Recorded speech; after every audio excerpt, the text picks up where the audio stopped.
Welcome to our relationships, where a guy finds out his wife was not exaggerating when she said he talked in his sleep.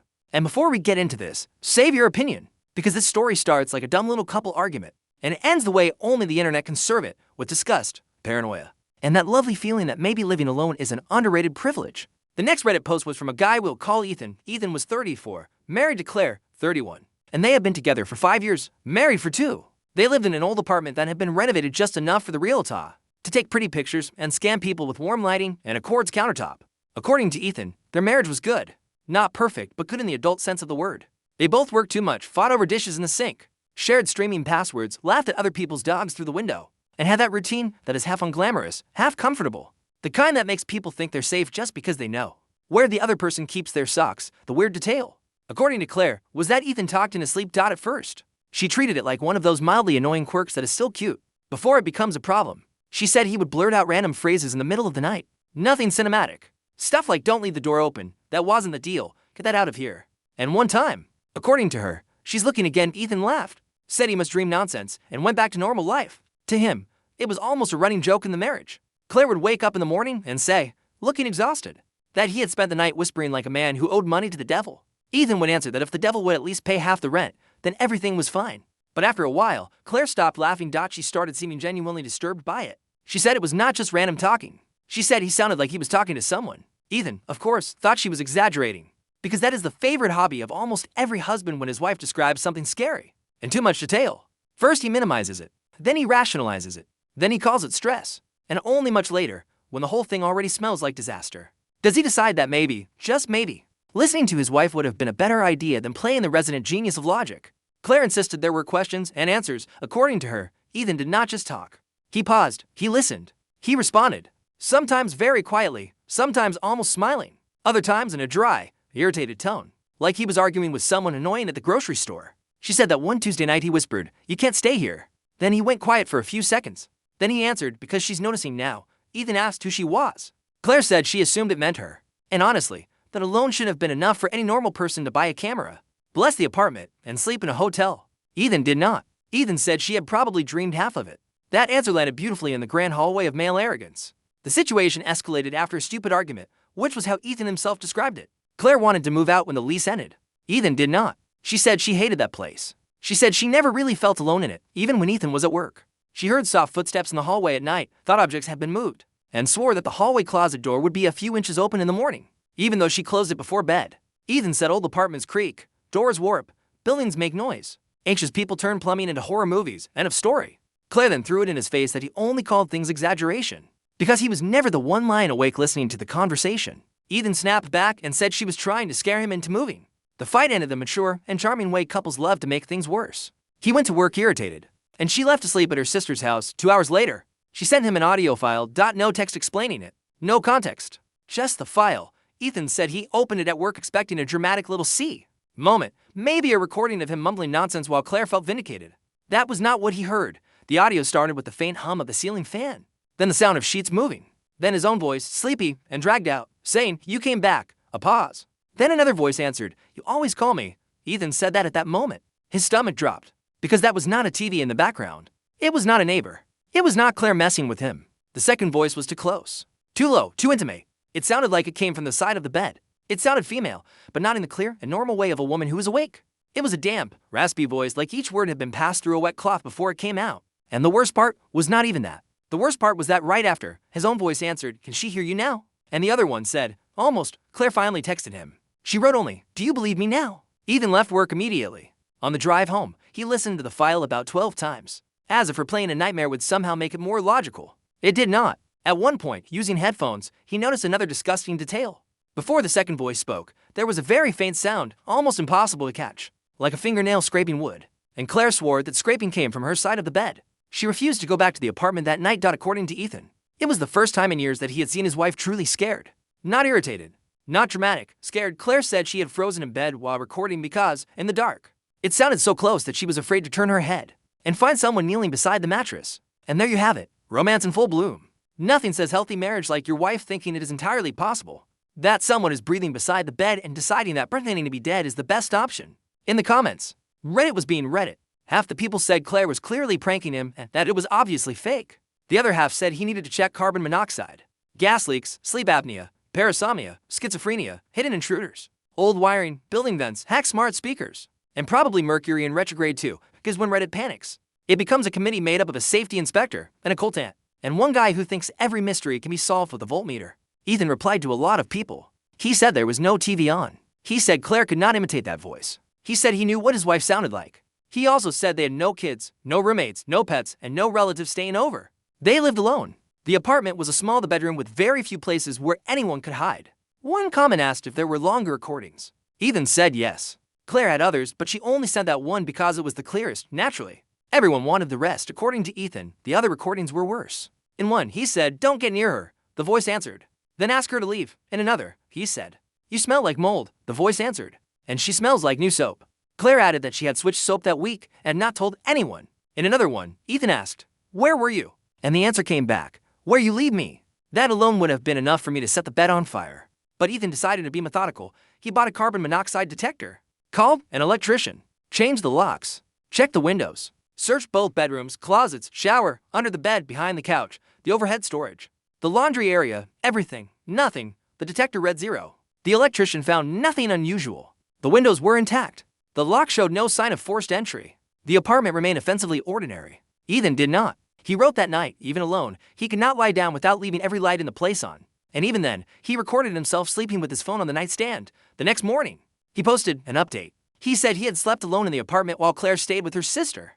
He also said he barely slept, but at some point must have drifted off. The recording from that night was 8 hours long. The first 7 had nothing but the fan, distant traffic, and the tragic sound of a grown man breathing through his mouth. But at 3:12 a.m., his own voice came in, very low, saying, "She left." 3 seconds of silence, then the other voice answered, "I know." Then his own voice asked, "Did you touch the tile?" And the answer came back, "You hid the key there." Ethan swore he nearly collapsed, because there actually was a spare key hidden behind a loose tile in the guest bathroom. A stupid little hiding spot he had made months earlier and never told Claire about because, in his words, it was just a spare key. He ran to the bathroom shaking, pulled the tile out, and the key was there, but crooked, like it had been put back carelessly. That killed the joke completely. A lot of people went from "your wife is messing with you" to "friend." There might literally be someone living in your house. One person asked if there was attic access. Another asked about vents. Another brought up frogging, which is that nice little term people invented for something completely revolting.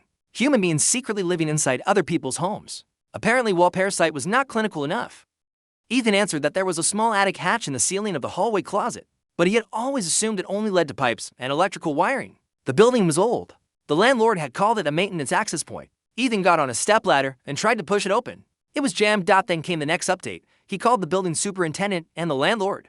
The landlord, according to Ethan, arrived with that wonderful attitude every man who profits off an old building seems to have. Half dismissive, half eager to prove none of it was his fault. The hatch was forced open. Behind it was a narrow, dark, dusty crawl space that ran above the hallway closet and extended toward the bathroom. And the couple's bedroom, there was stuff in there. First they saw 2 empty water bottles, then a stale pack of crackers, then a thin blanket shoved into a corner, then hair. A lot of hair caught in the wood, like somebody had been squeezing in and out of that space regularly. Then came the rest. A plastic cup, a container with food residue, used tissues, a flashlight, and then, according to Ethan, the thing that made Claire throw up when he showed her over video call, several printed photographs of the 2 of them inside the apartment. Some were taken during the day through the living room window. Others were taken at night, way too close. One showed Claire sleeping on her side. Another showed only Ethan's hand hanging off the bed. Another showed the side of the mattress, the exact space where the second voice had been coming from. The police were called, and then the whole thing became beautiful in the worst possible sense. The officers and the superintendent followed the crawl space and discovered that, behind the bathroom wall, it connected to a vacant apartment on the other side of a service corridor. The unit had been empty for months because of renovations. At some point, somebody had removed an old grate, made a passageway, and turned that section into a nest. Ethan wrote that nest was the perfect word, disgusting and accurate at the same time, because that was exactly what it was. Not a quick break-in, not some opportunistic thief. Someone had settled in, and that person turned up that same night. A woman in her early 50s was found in the empty apartment, hiding in the shower stall with a backpack, canned food, adult pocket knife, batteries, expired medication, and a digital voice recorder. According to Ethan, she did not run. She did not scream. She did not play confused. She just looked at the officer and calmly asked whether Claire had come back to sleep there. Because of course it could still get worse. In the comments, the entire internet lost its mind. People asked whether Ethan and Claire were safe. People said to throw away anything that had ever touched the ceiling. People started recommending DNA testing on toothbrushes. Which is how you know Reddit has left reality and entered its little imaginary crime lab. But the most disturbing part came when Ethan described what was on the digital recorder. There were dozens of files the woman had recorded months of nights. Not just Ethan talking in his sleep, but herself answering him. Apparently she would stay in the crawl space or lie above the bathroom and listen. Sometimes she whispered back. Sometimes she imitated Claire's breathing. Sometimes she scratched the wood under the bed frame. There was also a notebook. Page after page. Phrases Ethan said while sleeping, timestamps, notes about Claire. Things like she showers at 10:17, she cried in the bathroom on Thursday. Change soap. He dreams more after they fight. She can feel it when I get close if that does not make your skin want to quit its job.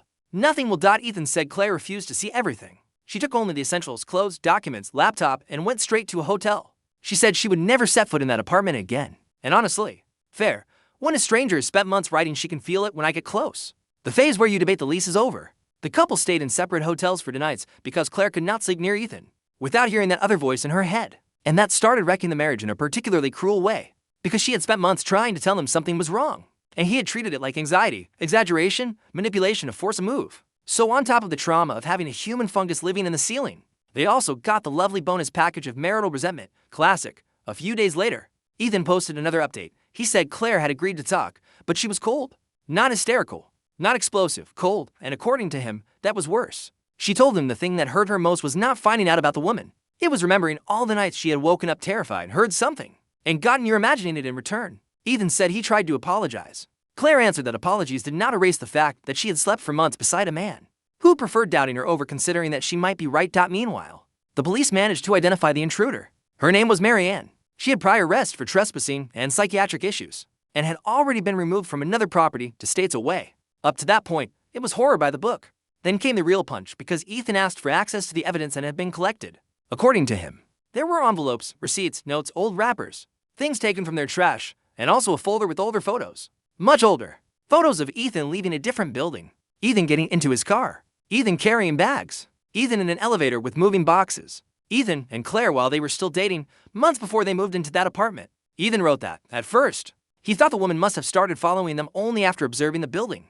But no, there were records of him from 14 months earlier, from a previous address, from a building where he had lived alone before marriage. The woman was not attached to the apartment, she was attached to him, according to the investigation. Marian had been seen near his old building. She had access to shared laundry room, probably gone through discarded papers, and at some point learned his routine. When Ethan moved, she followed him. It took time before she found a way into the new building, and set herself up in the empty unit next door. But she did. So yes, the voice beside the bed was not really about the apartment. It was about him.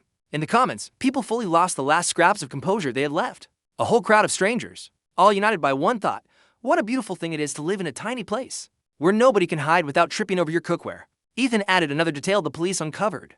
On some nights, Marianne was not just answering what he said in his sleep. She was provoking him. There were recordings where she whispered first, very softly, almost out of the recorder's range, just to make him react in his dreams. In one, she said, "Wake her up," and he, asleep, answered, "No." In another, she said, "She's going to leave you," and he answered, "You want that?" Ethan wrote that hearing those was worse than hearing the first recording, because it destroyed the small illusion that he had only been overheard. No, he had been guided. Months of sleep invaded, manipulated, tested like some emotional lab rat by a woman living in the ceiling. And of course there was still one more layer of filth. Claire, who by then was basically halfway out of the marriage. Listen to one final recording Ethan had not wanted to show her. In it, after a big argument between them, Ethan asleep said, "She's leaving." Marianne replied, "You stay with me." And on the recording, Ethan did not say no. He just let out this short, miserable little sleep laugh. Claire did not interpret that as proof of desire, obviously. She knew he was asleep, but she said it was the final psychological straw. Because to her, it felt like that woman had pushed herself so far into their routine that she had become a third presence in the marriage. A ridiculous, sick, disgusting presence. But a presence all the same. The last update came 3 weeks later. Ethan said he and Claire had broken the lease, thrown out the bed, the frame, the hallway closet, and half the bathroom. Because there comes a point in life when capitalism loses badly to disgust. Claire was still staying with her sister. The two of them had started couples therapy, but they were moving slowly. Very slowly. Ethan admitted he did not know whether the marriage would survive. He said Claire still spoke to him, but she would not sleep in the same place as him. She would not take calls late at night. She did not want audio in the dark. She did not want the ceiling fan on. She did not want to hear anybody whisper, not from an app, not from meditation, not from a saint. And honestly, completely fair. Then Reddit asked the question that actually mattered. Had the woman left any reason? Any explanation? Any final horror movie line? Ethan said yes. Among the C's notes, there was nearly a full page dedicated to Claire. At the end, in darker handwriting, Marian had written, she always wakes up before he does. But he listens better, which is a very elegant way of saying she chose the easier victim inside the home. In the last comment Ethan left before disappearing, he said one of the therapists had explained something cruel but useful. Claire was not only traumatized by the intruder, she was traumatized by the sequence of events. First came the fear, then came the invalidation. Only after that came the proof. And that does a very specific kind of damage. It makes a person feel alone twice. Once because of the threat, and once because they were not believed. And honestly, that part is hard to argue with. Because underneath everything, this story is not just about some disgusting woman living in the ceiling like mold with a schedule. It is also about the almost supernatural talent some people have for calling their partner's intuition an overreaction until the universe rips open the closet and smashes the truth into their face. Claire heard it, Claire felt it, Claire recorded it, and she still had to send him audio evidence like she was presenting a dissertation to a committee of idiots. Now I want to know your opinion. Did Ethan and Claire's marriage still have a chance after all of this? Or did it die the exact moment he chose to doubt her instead of getting out of bed and looking around?